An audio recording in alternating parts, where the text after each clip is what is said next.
à tout ce qu'on vient de dire, je crois qu'il faut se rendre compte que la petite Belgique, elle existe évidemment, mais il y a donc un environnement dans lequel nous sommes partie prenante. La deuxième chose, c'est que la conclusion de cette mondialisation financière, c'était que nécessairement, par ce jeu de libre circulation des capitaux, on allait assister à un accroissement des inégalités. Et donc, les plus riches deviendraient plus riches et les pauvres plus pauvres. Alors, progressivement, nous avons lutté sur notamment la question de l'union monétaire en Europe, et nous disions union monétaire, fiscale, sociale, qui devait accompagner la monnaie. La monnaie n'a pas de sens si elle ne s'accompagne pas de ça. Et à partir de là, nous avons, au niveau en tout cas ici à Bruxelles, développé beaucoup de choses sur la fiscalité, les paradis fiscaux, et dire en très résumé, en fait, nous avons été quand même un des membres qui a lancé Tax Justice Network avec John Christensen et Richard Murphy. Et donc, vous trouverez là aussi un document important. Si vraiment vous êtes un petit peu, je dirais, intéressé, vous avez ici un dossier. Dans ce dossier, vous trouvez, je dirais, les notions de base qui, ici, vont être survolées, puisqu'en 10 minutes, on est prié de s'expliquer. Bon. Alors, je vais diviser ça en 4. D'abord, l'importance de cette évasion fiscale et des paradis fiscaux, dit vulgairement. Deuxièmement, quelques méthodes qui ont déjà été esquissées précédemment par Daniel et donc je vais essayer de surfer pour dire à la fois un peu en complément, mais aussi reprendre brièvement une chose ou l'autre. Alors, dans la deuxième partie, donc, je vais essayer de voir comment réagir. Ça amorcera un peu le problème, d'ailleurs, je crois, des conclusions. Et puis, dans ce comment réagir et agir, il y a pour moi 2 choses. Il y a des lieux de décision, mais il est évident que ça ne bougera que s'il y a des mouvements sociaux, s'il y a des mobilisations, s'il y a des campagnes. Et il faut se rendre compte, vous avez ici les 2 banderoles, à la fois le RJF donc, et le FAM en Flandre fait des actions depuis longtemps là-dessus, et je crois quand même que ça gagne progressivement et ça remonte. Mais ici aussi, vous avez des services publics, c'est-à-dire des services publics au niveau mondial, qui commencent à s'impliquer sur cette question fiscale. Et le 23 juin, je le dis dès maintenant, il y aura normalement une journée de mobilisation des services publics au niveau mondial, c'est-à-dire une vingtaine de millions, si pas plus, de personnes qui sont concernées par ce genre d'action. Donc, ça veut dire en gros que quand même, il y a une espèce d'ascendant dans les campagnes fiscales. Parce que je vous dirais qu'avec Tax Justice Network, par exemple, on était une petite dizaine de personnes autour de la table. Alors, je commence par une affaire très très générale internationale. On parle beaucoup du Nord et du Sud. Eh bien, il faut se rendre compte que la question fiscale, notamment, et donc l'évasion fiscale, représente donc à gauche, vous avez ce qui va du nord vers le sud, et à droite, ce qui va du sud vers le nord.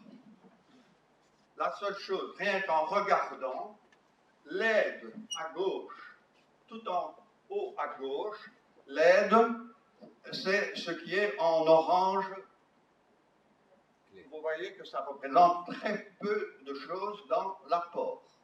Par contre, ce qui est en noir et qui est tout au-dessus, eh bien ça, c'est les flux financiers illicites, c'est-à-dire l'évasion fiscale, la corruption, et la fraude. Alors, 2 chiffres. Ou bien on parle en termes de stock, c'est-à-dire que vous avez de l'argent, et cet argent est parti des pays et est investi dans des paradis fiscaux. Exemple, la Suisse, par exemple, ou le Luxembourg, qui ont des secrets bancaires bien bétonnés. Eh bien, vous avez quand même là une estimation de 11 000 à 25 000 milliards en stock. Un tiers, par exemple, des fortunes privées est en Suisse. et les pertes en recettes fiscales, c'est 285 milliards par an. Ça, ce sont les chiffres, en tout cas, de Tax Justice Network. La deuxième chose, au niveau du monde, au niveau mondial. Alors, donc, de fait, il faut bien réaliser que les pertes en recettes fiscales ne sont quand même pas si importantes. N'oubliez pas aussi que les taux des obligations ont beaucoup baissé. Et donc, même si vous avez des stocks très importants, l'argent qui sort de cela, bon, n'est pas taxé. Et donc, les pertes rigoureuses à partir de là, sur ces taux d'intérêt, est évidemment beaucoup plus faible. Bon. La deuxième chose, c'est les flux financiers illicites. Ça, c'est assez important. Ce qui est important, c'est que, et ça a été repris par l'ONU et le rapport Mbeki maintenant en 2015, c'est-à-dire un rapport africain, la Commission Afrique ONU, qui dit qu'il y a énormément donc, de flux financiers illicites qui sortent de l'Afrique, mais que 60% sont des manipulations de prix ou de l'évasion fiscale des sociétés transnationales. Donc ce n'est pas seulement les dirigeants corrompus, les familles, je dirais des despotes ou je ne sais pas tout quoi. Là, on pense que c'est plutôt de l'ordre de 5%. Et il faut ajouter à ça aussi, évidemment, tout le trafic un peu louche, si je peux dire, enfin, les armes, la drogue, etc. Donc, ce chiffre de 60% doit nous attirer l'attention que l'évasion fiscale proprement dite, c'est-à-dire toutes sortes de manipulations sur les prix pour, je dirais, changer les modes de paiement, eh bien, cela a une grande importance dans les flux financiers illicites. Alors maintenant, pour la Belgique ou pour l'Union européenne. Pour l'Union européenne, on a estimé qu'en perte de recettes fiscales, donc ce n'est pas la masse qui est sortie, il y aurait pour 1000 milliards d'euros par an. Et en Belgique, ben, c'est les chiffres régulièrement avancés, 40 à 60 milliards de fraude et d'évasion fiscale, et donc la perte en recettes fiscales, c'est 20 milliards par an. Ça, c'est l'étude d'Ulbea. Je prends les chiffres minimums, parfois certains parlent de 30 milliards. Alors maintenant, ceci est un tableau, et j'attire votre attention sur la composition. Tout en haut, vous avez le PIB. Qu'est-ce que c'est le PIB? C'est la richesse produite dans un pays. Attention, la difficulté, c'est de se tenir éveillé. Je sais que j'ai le plus mauvais moment, parce que vous êtes déjà fatigué d'avoir entendu plein de gens, et qu'il est l'heure de la digestion. Moi aussi, d'ailleurs. Alors, donc, le PIB. Le PIB, c'est la richesse des pays. Mais, comme on l'a expliqué tout à l'heure, donc quand on va prélever de l'impôt, normalement, on le prélève sur donc, les revenus ou les bénéfices des sociétés, etc.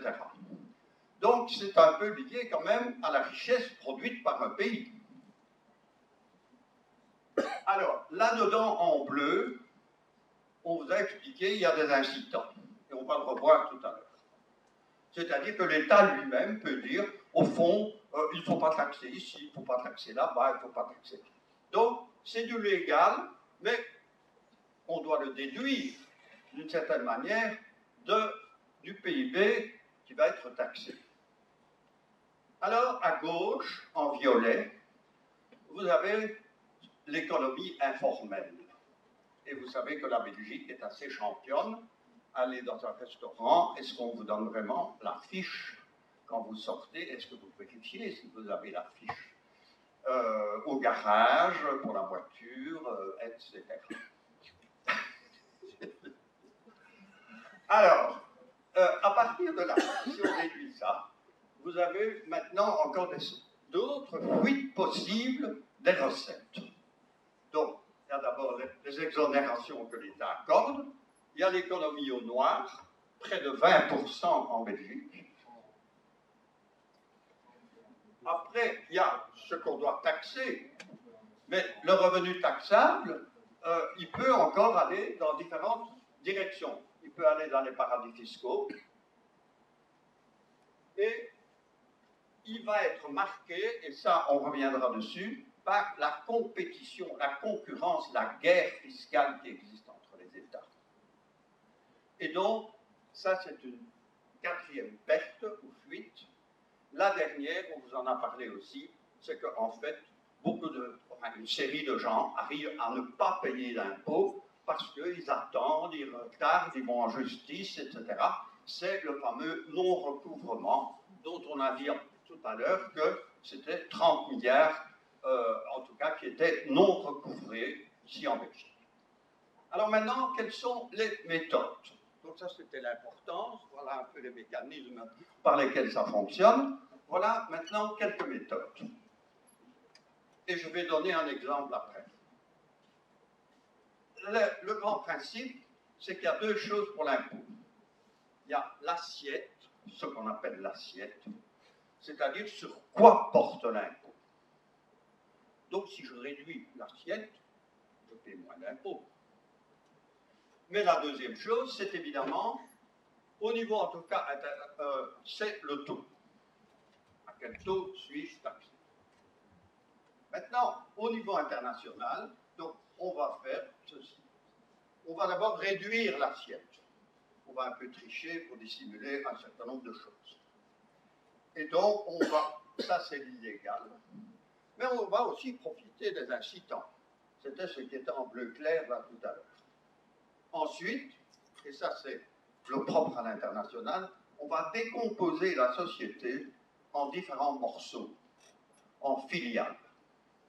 Et donc, on va du coup pouvoir cacher qui est vraiment le bénéficiaire, parce qu'on peut très bien créer une société offshore, comme on dit, une société dans un endroit avec un certain nom, mais en fait il est enregistré, mais on ne publie pas le bilan de la chose, où il faut passer par des registres très, très faibles. Ou bien, on choisit le pays qui a le plus faible taux d'imposition. Donc, on va jouer un peu sur ces deux possibilités. Alors, voyons un peu maintenant la réduction de l'assiette. Réduire ce qui est déclaré et donc sous-facturer. Alors, les salons de coiffure, la construction, l'ORECA, malheureusement, sont, semble-t-il, des endroits qui sont assez courants de ce type. C'est-à-dire qu'on ne déclare pas nécessairement les gens qui travaillent. On le déclare d'une certaine manière comme indépendant, etc. Donc, du coup, on décompose la valeur, notamment du travail, pour les salariés indépendants, mais aussi le type de profit. La deuxième chose, on peut tricher sur les quantités. Par exemple, dans le restaurant, il y a eu 15 repas déclarés alors qu'il y en a eu 30. Le prix estimé aussi, on peut peut-être passer des apéritifs ou je ne sais pas quoi, qui passent au verre. Si on réduit donc complètement maintenant l'assiette, si on réduit complètement l'assiette, on passe au noir. C'est-à-dire qu'en fait, on est dans une économie informelle. Donc, c'est pour vous montrer, on peut réduire l'assiette par différents systèmes. Alors maintenant, je vais donner un exemple, qui est un exemple de l'industrie diamantaire. Et vous savez qu'à Anvers et en Belgique, il y a une industrie diamantaire qui est un peu comme la sidérurgie wallonne l'était à l'époque. Bon, alors, qu'est-ce qu'on fait? On va frauder soit sur le type de diamant, on va dire que c'est des mauvais diamants, soit sur la quantité, on fait ça en lot, en ballot, soit sur le prix.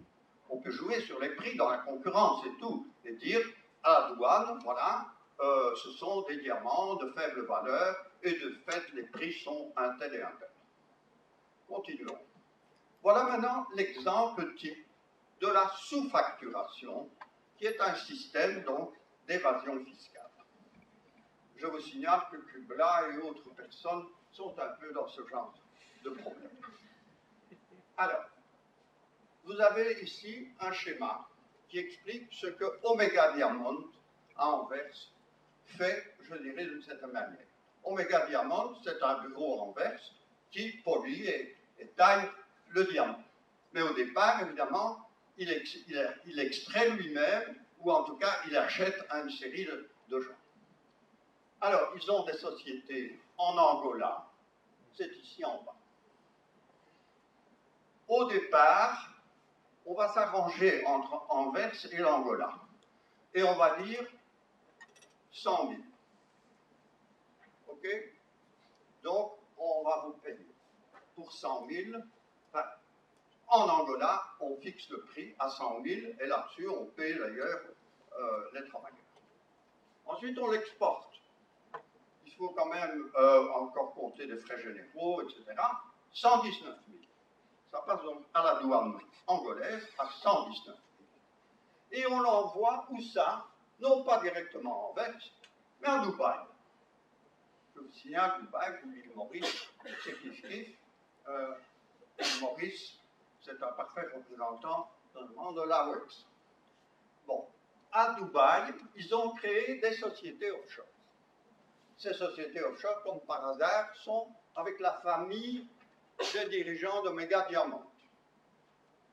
Mais à Dubaï, qu'est-ce qui se passe? On reçoit simplement un telex, enfin un mail, avec le prix de sortie, 119 000. On prend ça, on le jette au bac, et on dit c'est 160 000. Et on revend à Anvers à 160 000, qui est probablement le prix à peu près du marché réel. Où est passée toute la différence? Elle est passée dans le niveau intermédiaire. Dans ces sociétés offshore, qui donc font entre 160 et 119 000, et ça crée donc, c'est de l'argent à la disposition de la famille des étudiants dans des sociétés qui sont là autour, et évidemment, une fois que l'on est à Dubaï, on peut aller vers la Suisse, Israël, etc. Et donc, on peut replacer d'ailleurs son argent. Bon, je continue. Ça sent l'exemple vécu, tout ça. Ça sent l'exemple vécu, tout ça. Ben oui, je pense avoir approché de près une personne qui m'a donné pas mal de renseignements, et donc ça attire l'attention sur le problème des lanceurs d'alerte. Parce que si je suis un peu encouragé pour le moment, personnellement, c'est que je trouve qu'il y a de plus en plus des gens qui ne sont pas d'accord avec le système. Et on peut encore en parler, c'est Offshore Leaks, LuxLeaks. Bon, LuxLeaks est venu avec des gens qui, à l'intérieur du système, n'ont pas craint de créer un réseau, de s'exposer et de lancer 130 000 fichiers de contribuables qui sont donc en Suisse, via la banque HSBC. Alors, maintenant, je reviens un peu, puisque je vous ai plutôt expliqué le schéma au départ, sur les incitants. Qu'est-ce qu'on peut faire comme incitant?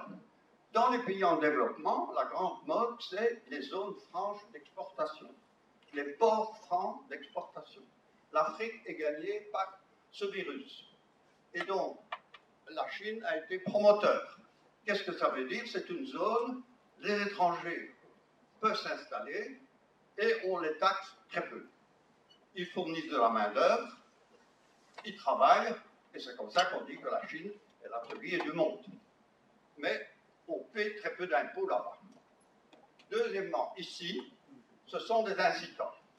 C'est le tax shelter, par exemple. Je prends un exemple qui est peut-être un peu controversé. Mais vous savez très bien que si les acteurs belges sont si connus en France, ce n'est peut-être pas simplement sur leur charisme.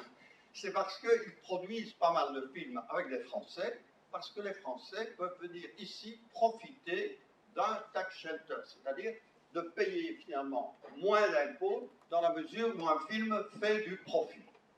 Et donc, on voit un déplacement, je dirais, mettons, de l'industrie cinématographique ou de film, qui vient plutôt produire en Belgique, là où auparavant, je m'excuse, mais le cinéma belge, ce n'est pas très connu. Alors, la dernière affaire, c'est les accords avec l'administration fiscale. Donc ça, c'est le rôle.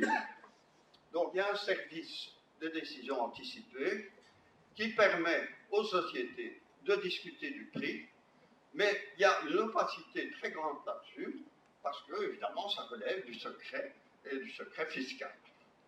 Alors, ce que je veux faire remarquer ici, et ça n'est pas mineur, les syndicats sont finalement très partagés devant toute cette situation.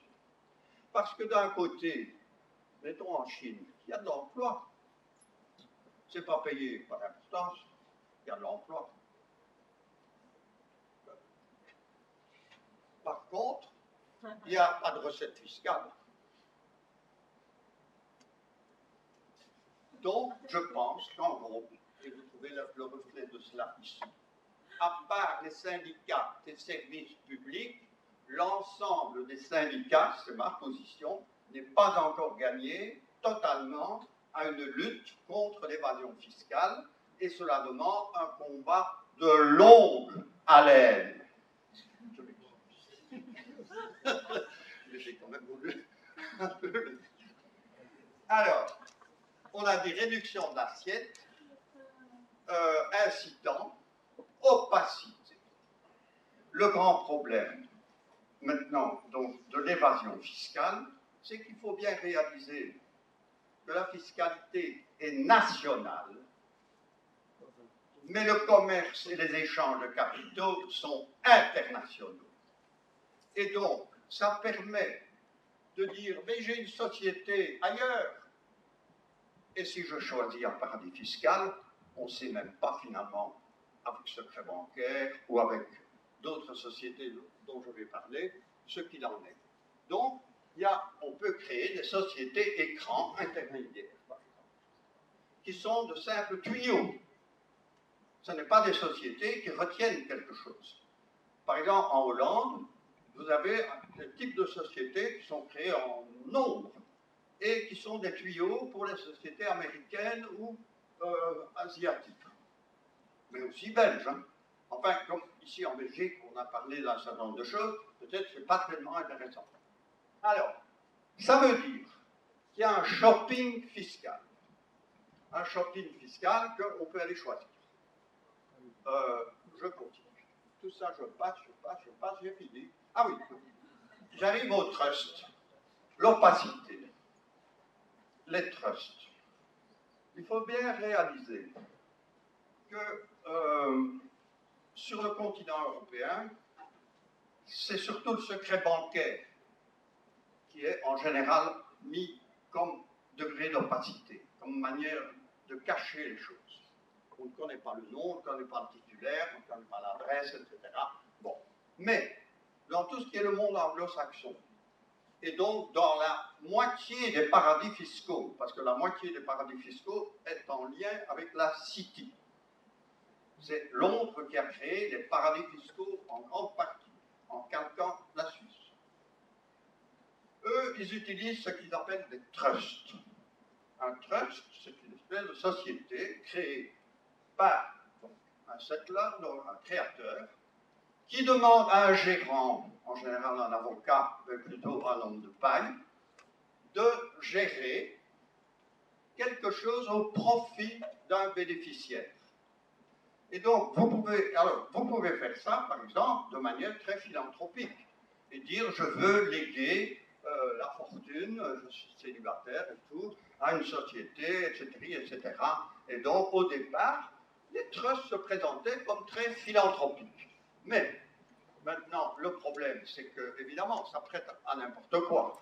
Il n'y a donc pas de registre, en général, dans beaucoup de ces paradis fiscaux publics accessibles, donc on ne sait pas ni qui est le créateur vraiment, enfin, il y a beaucoup d'incertitudes autour de tout ça. Et le problème, c'est qu'on peut très bien faire une espèce de circuit fermé. Par exemple, je lègue à ma fille, puisque je suis une personne âgée, etc., il est temps quand même de penser à l'avenir, et donc ma fille elle-même, automatiquement, peut me reverser l'argent. Il n'y a pas beaucoup de problèmes, si elle est honnête. Alors la dernière affaire, ben, elle reprend ce qu'on a dit là tout à l'heure, c'est qu'il y a quand même des conventions aussi de non-double imposition, mais je signale un exemple qui est très frappant. Le Parlement belge a signé avec Panama, avec Hong Kong, avec une série de pays de ce genre, récemment, des accords de non-double imposition. Mais comme par hasard, à Panama, il n'y a pas d'impôt, ou à Hong Kong, on ne taxe pas sur les dividendes. Et donc, finalement, il y a un certain circuit, dont d'ailleurs, dans un bureau, c'est l'Écho lui-même qui a mis l'affaire en évidence. Et donc, on voit que finalement, il y a 0% d'impôt dans ce circuit. Bon, si vous avez des problèmes vraiment de détail, aussi, mais très poussés, vous retrouverez ça aussi sur le site de Caicos, hein, ou en tout cas le site des choses. Voilà, alors maintenant, dernier exemple, et c'est fini, après c'est plus le niveau politique, c'est la technique des prix de transfert. Alors, quel est, à votre avis, c'est la question bateau de ma part, quel est, à votre avis, le plus grand exportateur de bananes? Le Luxembourg, ben oui, vous n'êtes pas loin, c'est Jersey. Donc, voilà, alors ça c'est le schéma. Vous avez la production ici en Amérique latine et des très faibles prix. Et puis, je vous ai dit, on éclate la société en une série de filiales et on dit, voilà, dans tel endroit, on va par exemple avoir le logo. On va élaborer un logo. Et les logos, c'est très important, on les voit. Alors, on va, par exemple, pour le réseau d'achat, on va dire que c'est dans un pays. Et alors, on va faire dans un autre pays les services, etc. En éclatant comme ça le système, on peut faire tourner sur papier, de manière comptable, simplement, je dirais, la différence, c'est un peu comme pour Omega Diamond. Omega Diamond, il y avait le départ et il y a l'arrivée. Tout ce qui est au milieu, c'est du paradis fiscal. Et on transfère le prix morceau par morceau de paradis fiscal en paradis fiscal. Sur papier, bien sûr, les bananes, elles partent d'Amérique latine et elles arrivent directement en Europe. Et un des derniers, vous voyez, c'est Jersey. Je ne sais plus où il est, mais où il est là. En attendant, il y a un bureau à Jersey où il n'y a personne et qui est le responsable. Ça a été visité, c'est passé sur Arte. Alors, bon, maintenant, tout ça, je passe. Comment réagir? Bon. Alors, la vie n'est pas très rose, toujours. Hein. Donc, les objectifs généraux, la transparence. Plus il y aura de transparence, mieux ça va. Deuxièmement, le grand problème, c'est la guerre fiscale. Et la guerre fiscale qui fait que tous les pays sont en concurrence. Et donc, en étant en concurrence, fatalement, le taux baisse de plus en plus. Mais par où agir? Alors, un des grands problèmes aussi, c'est qu'il n'y a pas d'organisation centrale au niveau international pour donner une politique ou gérer une politique de l'impôt. Et donc, il y a différents niveaux que je vais vous donner. Le G20, qui n'a pas de mandat, c'est un regroupement comme ça, occasionnel, à l'occasion de la crise, qui s'est mis en place. Ce n'est pas l'ONU, le G20. N'empêche qu'ils sont efficaces de cette manière. Ils ont dit, l'OCDE doit agir. Il y a des problèmes avec la crise. Et donc, ils ont demandé à créer deux choses, l'échange automatique d'informations, qui maintenant est en train de se mettre en place. Il y a une cinquantaine de pays qui ont signé. La deuxième chose, ils ont fait des groupes de travail. Comment, justement, avoir des prix de transfert qui soient corrects. Ce n'est pas possible de continuer sur des schémas comme ça. Donc, quand même, les idées avancent. Avant, quand je parlais de prix de transfert, il y en a un qui m'a dit, on monte en avion. Bon. Deuxième chose, l'Union européenne. Elle avance parce qu'elle est poussée par la crise de l'austérité. Et poussée aussi quand même par le G20, etc. Bon. Et donc, elle a accepté, en gros, les pays ont accepté l'échange automatique d'informations. Après, il y a le GAFI. Bon, le financement du développement n'est pas négligeable non plus. Attends, c'est quoi le GAFI? Le GAFI, donc, c'est essentiellement la lutte contre la corruption. Donc, les initiales, il ne faut pas me les demander maintenant. Après, éventuellement. Bon, derrière. Bon. Alors, le financement du développement. Donc là, c'est très important parce que, quand même, au niveau international, on a commencé à dire il y a quelques années, il faut diminuer la pauvreté de moitié. Il faut. Donc, c'était les objectifs du millénaire. Les objectifs du millénaire sont revus tous les 5-10 ans. Et donc, il va y avoir à Addis Abeba un sommet, et les ONG qui sont présentes là dans différentes choses, Oxfam et tout ça, veulent lutter contre les flux financiers, avec le rapport Mbeki. Ils veulent mobiliser les ressources propres, parce que c'est un thème qui est venu. Mobiliser les ressources propres, ça veut dire mobiliser son administration fiscale pour quand même avancer. On m'a parlé du Burundi hier, et on m'a dit en quelques années, on est passé de quelques pourcents à près de 15 ou 20%. Eh bien, je trouve que ça, ce sont des résultats interpellants, parce que ça dit d'un côté qu'il y a l'aide, qui est comme ça, mais il y a tout ce problème fiscal qui commence quand même tout doucement à entrer dans le jeu. Alors, l'ONU, parce que l'OCDE, il n'est pas ouvert aux pays en voie de développement. Donc, on peut quand même penser que eux qui sont assez bien plumés par toute cette fiscalité seraient quand même en droit de participer à l'élaboration. Donc il y a un grand problème de création éventuelle, point d'interrogation, d'une institution internationale sur la fiscalité. Alors, j'ai ici maintenant 2-3 trucs sur, je préfère les garder pour après, de développement à part l'Union européenne. Et là, c'est peut-être un peu la discussion ouverte par Daniel. Moi, je pense que fondamentalement, l'Union européenne est liée au marché et au marché néolibéral. Elle a bien sûr des ouvertures sur les droits de l'homme et tout ça, mais vous savez très bien que le marché peut être compatible avec un certain respect des droits de l'homme.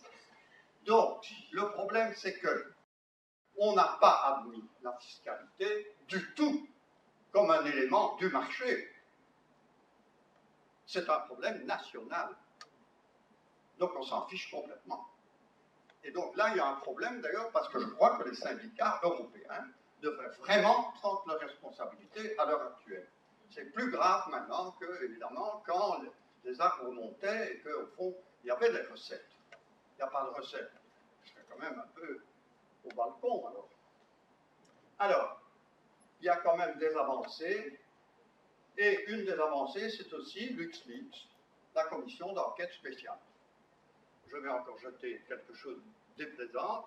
Bon, les Verts et la gauche, gauche unie, donc l'extrême gauche, diront certains, ont soutenu une commission d'enquête. Par contre, au Parti socialiste, 12% des parlementaires européens ont soutenu la création d'une commission d'enquête.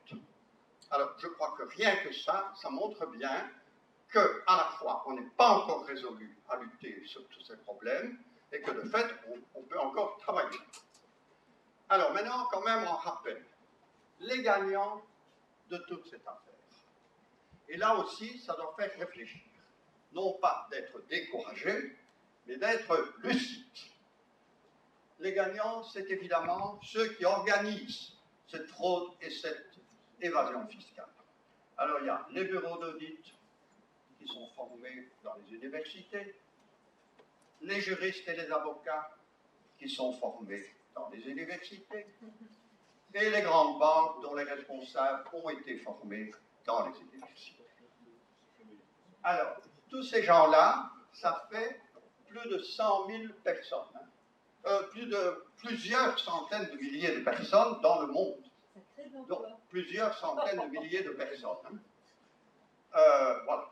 Alors, la deuxième chose, c'est qu'évidemment, il y a des lieux. S'il y a des gens qui travaillent au montage, il y a des lieux. Les lieux, c'est les paradis fiscaux. les recensements établissent quand même 72 lieux où il y a, je dirais, des possibilités très, très fortes d'évasion fiscale. Alors, la Belgique en est un. Luxembourg, etc. Rien que dans l'Europe, il y a toute une série de paradis fiscaux. Ce n'est pas reconnu par l'Union européenne. L'Union européenne n'a pas de définition d'un paradis fiscal interne à l'Union européenne. Elle a une définition du paradis fiscal pour l'extérieur. Bon, alors, évidemment, les paradis fiscaux ne sont pas nés de nulle part. J'ai dit, la City de Londres a pratiquement créé Jersey, l'île de Man, etc., aussi les Bermudes et tout, parce que, notamment à certains moments, alors allons plus loin, la décolonisation ouvrait les portes au commerce et tout ça, la libre circulation des capitaux, ça permet de faire vivre l'île. Donc, voilà. Maintenant, les clients, évidemment, on l'a déjà dit, on le sait, les fortunes supérieures, et les multinationales qui profitent largement, l'un allant souvent avec l'autre, parce que construire une grosse fortune, il faut avoir une bonne participation dans la multinationale. Maintenant, je termine un peu là-dessus. Les lanceurs d'alerte. Si je peux vous donner quelque chose d'à peu près convenable, je pense, qui n'a en tout cas jamais été contredit, qui est dans ce genre de choses. C'est parce que des gens de Jersey, de KPMG, ont dit, nous, on n'est plus d'accord. Deuxième affaire, la presse. Mais la presse, là aussi, je n'étais pas vrai.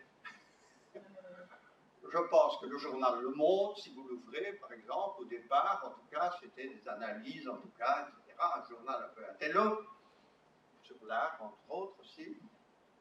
Et puis, troisième page publicité, cinquième page publicité, septième page publicité. Des encarts qui prennent la page entière. L'Écho n'en parlons pas, évidemment, mais bon, donc la presse est très dans les mains, je dirais, d'une publicité et donc des intérêts économiques. Donc, c'est un acteur intéressant quand il relaie des donneurs d'alerte, mais ce n'est pas par hasard qu'il ne le fait pas tous les jours. Hein. Donc, le problème des donneurs d'alerte, c'est qu'on en fait quelque chose d'excentrique, d'un peu épisodique, enfin, qui arrive comme ça, comme une espèce de comète, enfin, il n'y a pas de suivi de l'affaire. Alors, les ONG, bon, ça, sûrement, il y a un progrès.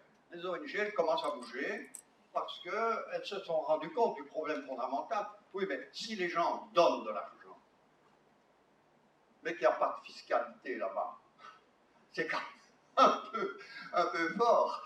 Donc, il y a une espèce de contraste entre la question, est-ce que l'aide a encore un sens, si de toute façon, nous, on plume via ces défiscalisations, etc. Donc, il y a un problème là. Alors, ben voilà, nous, en Belgique, on a quand même un peu la chance, mais l'énergie aussi peut-être, d'avoir maintenu quelque chose avec les ONG et les syndicats. Parce que si on veut mobiliser, ce n'est pas moi tout seul, je ne sais pas pourquoi, qui va arriver à quelque chose. Alors, il y a des objectifs maintenant. Les objectifs, transparence. Si on veut de la transparence, il faut que les sociétés multinationales publient chaque année des bilans où ils expliquent pays par pays, toutes les filiales, pour lutter contre l'éclatement en filiales, ce qu'elles paient en impôts, ce qu'elles emploient en personnes. Et donc cette affaire avance tout doucement, parce qu'au niveau européen, il y a déjà un peu des choses. C'est ce que j'appelle le bilan comptable pays par pays, mais au niveau international, c'est le country by country report. Bon, alors, la deuxième chose, c'est la taxation unitaire. Une fois qu'on connaît la répartition des multinationales et des différentes filiales, on peut dire, ah, là, il y a une activité réelle. Donc, il faut taxer l'activité réelle. Il faut taxer la substance, comme on dit aussi. Donc, ça, c'est le deuxième. Et là, on peut évaluer, faire des clés. Aux États-Unis, ça fonctionne. Pour les chemins de fer, par exemple, qui sont sur différents États. Alors, on dit, la compagnie des chemins de fer, elle est dans tel État, dans tel État, dans tel État, on paie les impôts suivant le degré d'activité. Troisièmement, les registres publics. Il faut que les registres, de plus en plus, lèvent l'opacité. Donc, sur les trusts et toute une série de choses de ce genre. Donc, connaître les propriétaires de trusts de fondation. S'aligner dans la lutte contre la corruption, parce que c'est là qu'on peut notamment sortir des lois. Et donc, ça, c'est les deux choses. Alors là, on arrive aux choses que Daniel a déjà bien expliquées. La taxe sur la transaction financière, elle a quand même un aspect de stabilisation aussi, non seulement de redistribution, mais de stabilisation des monnaies notamment et des échanges. Mais l'espoir, c'est 34 milliards sur le projet. Alors, au niveau européen, au niveau mondial, ça c'est autre chose. C'est Union européenne. Alors, il y a la fameuse assiette obligatoire, l'assiette plutôt de l'impôt des sociétés. Au niveau européen, on a préparé toute une directive et tout ça. Le problème, c'est qu'elle ne serait pas obligatoire. Donc, autant dire que les sociétés ne seraient pas tenues vraiment de respecter l'assiette. Donc, je ne sais pas très bien si on est très loin. Par contre, le travail de fond, si on arrivait à le rendre obligatoire, ça c'est très intéressant. Un taux minimum, on l'a dit. Et puis, à l'OCDE, il y a quand même maintenant donc, des groupes de travail qui vont sortir cette année des propositions, notamment sur les prix de transfert, etc. Mais, lobby intense de la finance, et je termine simplement là-dessus, il y a à la fois ça, m'a-t-on dit, pour les lobbies, quand on travaille à l'OCDE, et ça pour les syndicats. Quand on fait des propositions et des rapports, eh bien, quand il y a intervention de la société civile, de la société, le lobby de la finance et tout ça dépose ça, le rapport, et les autres déposent ça. Ceci m'a été dit par Dirk van der Maal en personne. Alors en Belgique, on peut dire aussi suppression, évidemment, complète du secret bancaire. Quelles sont les positions de la Belgique dans l'Eurogroupe? On donne très peu avec le nouveau ministre spécialement. Les rulings et la fameuse taxe Caïman. On a introduit une taxe Caïman, c'est-à-dire une taxe sur donc, les revenus extérieurs dans des paradis fiscaux. Quel est le rapport? L'évaluation de l'avancement du rapport sur les 108 propositions. Et puis 2 propositions d'action, le 28 mai et le 23 juin. On en parlera plus avant. Merci, professeur.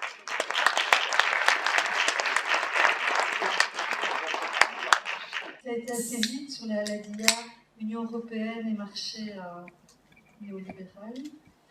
Voilà, je l'ai photographié, on va regarder. Mais alors, il y a un point que vous n'avez pas développé, qui est la directive épargne, avec exception pour la Belgique. Est-ce que vous pourriez juste dire de quoi il s'agit et pourquoi il y a une exception pour la Belgique, en fait?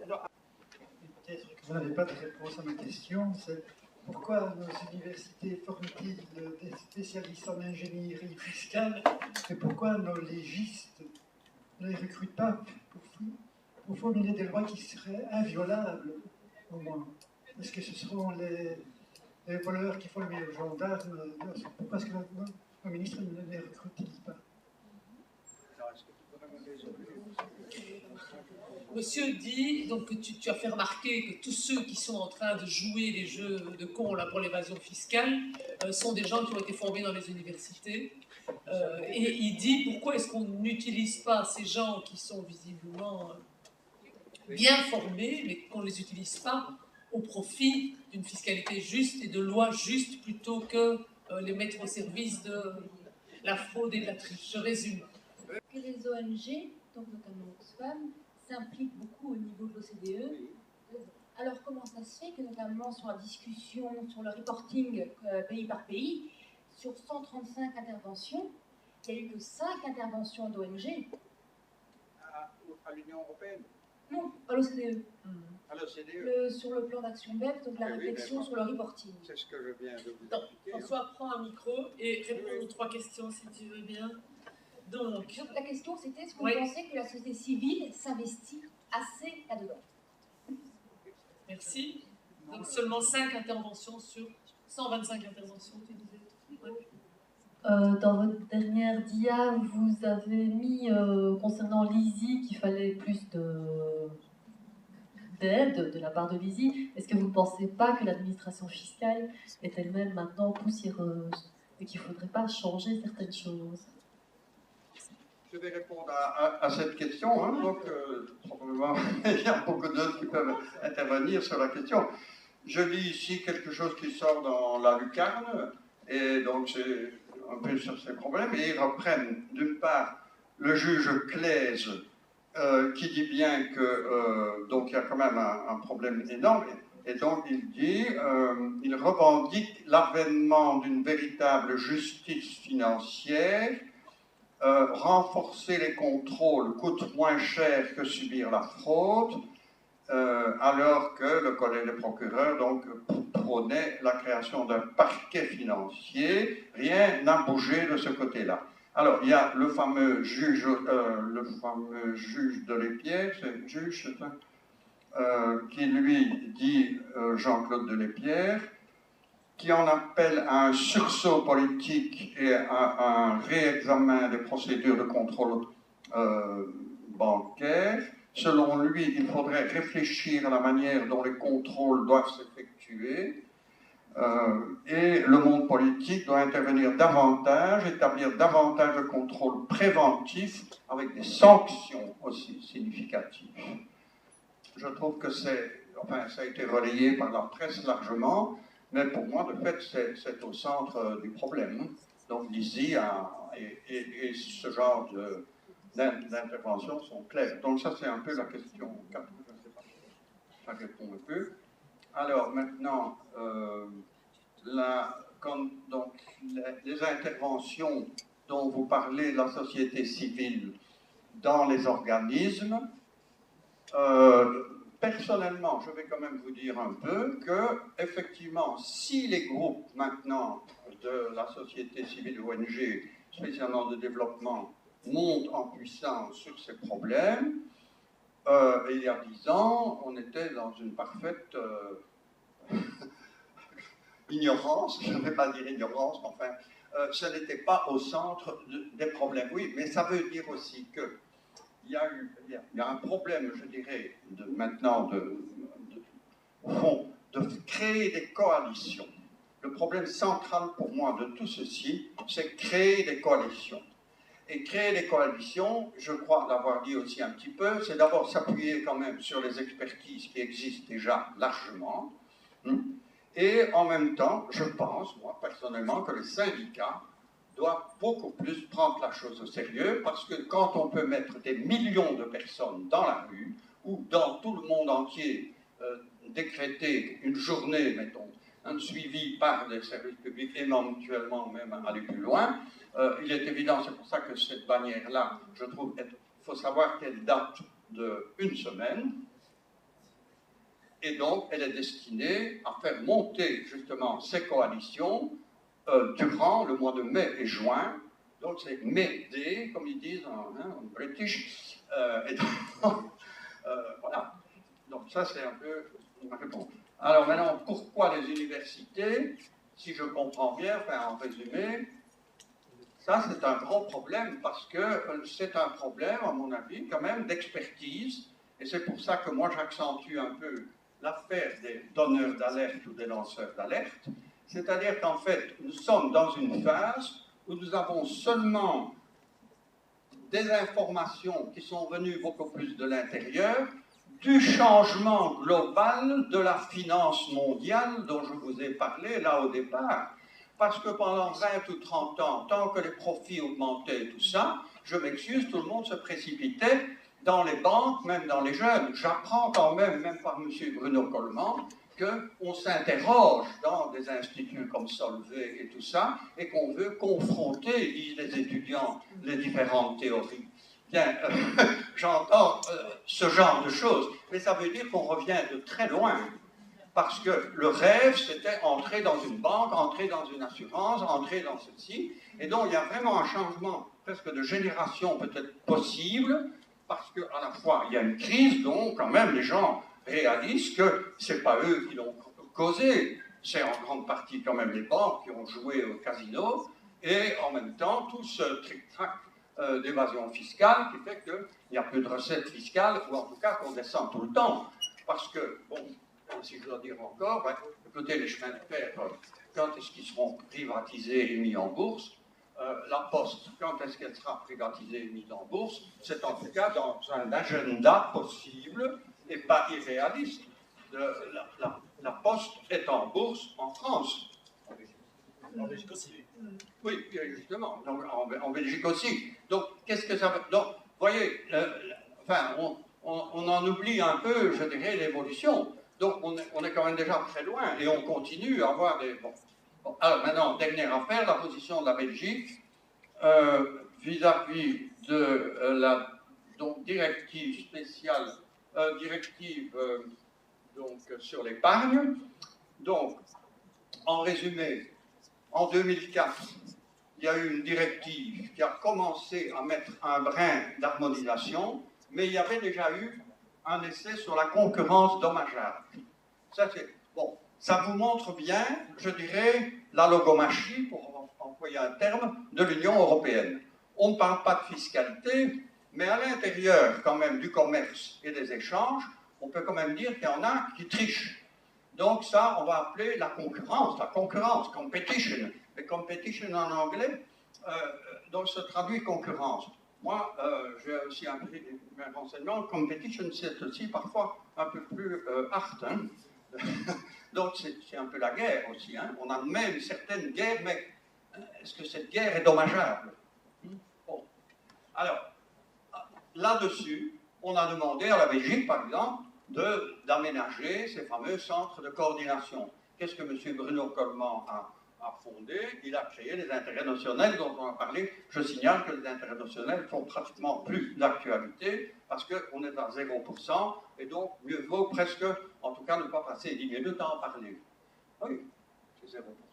Donc en fait, ça touche de moins en moins. C'était 5 milliards quand les taux d'intérêt étaient très élevés, mais quand on est à 0%, eh bien, il ne touche plus grand-chose. Donc c'est très important à retenir. Bruno Coleman regrette, mais de toute façon, il n'y a plus d'enjeu. Alors, là-dessus, la directive sur l'épargne, c'est aussi un essai au niveau, quand même, de créer une espèce de coordination, si on peut dire, des fiscalités ou d'échanges d'informations. Mais c'était très restreint, ça touchait les obligations, des choses comme ça, mais ça ne touchait pas, par exemple, les trusts. Donc, ça laissait beaucoup de choses en dehors. Donc, en plus, 3 pays ont pu se payer une exception. La Belgique, je ne l'ai plus mis, oui, avec l'exemple pour la Belgique, le Luxembourg et l'Autriche. Alors, ils ont changé, M. Renders a changé vite, dans les années après la crise, au moment où l'OCDE s'est mis en route et a commencé à dire oui, mais il faut l'échange d'informations, au moins la demande, etc. Et donc ils ont dit, ben oui, alors si l'univers se transforme, nous, en Belgique, on lâche. Donc ça montrait bien d'ailleurs qu'ils étaient un peu culpabilisés, mais il fallait bien laisser un os à ronger, si je peux dire, se retirer du jeu. Mais maintenant, le Luxembourg et l'Autriche sont pratiquement prêts à abandonner aussi. Et donc, on s'oriente tout doucement au niveau européen vers l'échange automatique d'informations. Le seul problème, c'est qu'est-ce que l'administration en fera, puisqu'il n'y a pas de fonctionnaires pour surveiller la masse des transferts. Alors, le problème, c'est très intéressant quand même, parce que ça veut dire qu'il y a une pression de l'extérieur. Et là, c'est les États-Unis en partie qui ont amené ça. Ça, c'est une autre dia éventuelle. Avec le FATCA, et donc la Suisse notamment a été très mal prise. Comme la Suisse est prise par les Américains et aussi un peu par l'Union européenne, tout doucement on a commencé à dire le plus simple alors c'est de faire de l'échange automatique d'informations. Le résultat aussi c'est que la directive sur l'épargne au fond se fond, puisque c'est des échanges, mais de manière plus générale quand même au niveau européen, et donc là il y a quand même un pas en avant.